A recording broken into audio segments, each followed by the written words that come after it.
جس وقت یعقوب وفات پانے لگے تو کیا تم اس وقت موجود تھے جب انہوں نے اپنے بیٹوں سے پوچھا کہ میرے بعد تم کس کی عبادت کرو گے؟ تو انہوں نے کہا کہ آپ کے معبود اور آپ کے باپ دادا ابراہیم اور اسماعیل اور اسحاق کے معبود کی عبادت کریں گے، جو معبود یکتا ہے اور ہم اسی کے حکم بردار ہیں۔ یہ جماعت گزر چکی، ان کو ان کے اعمال کا بدلہ ملے گا اور تم کو تمہارے اعمال کا، اور جو عمل وہ کرتے تھے ان کی پرسش تم سے نہیں ہوگی۔ اور یہودی اور عیسائی کہتے ہیں کہ یہودی یا عیسائی ہو جاؤ تو سیدھے رستے لگ جاؤ گے۔ اے پیغمبر ان سے کہہ دو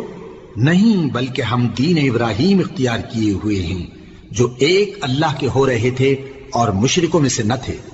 مسلمانوں کہو کہ ہم اللہ پر ایمان لائے اور جو کتاب ہم پر اتری اس پر، اور جو صحیفے ابراہیم اور اسماعیل اور اسحاق اور یعقوب اور ان کی اولاد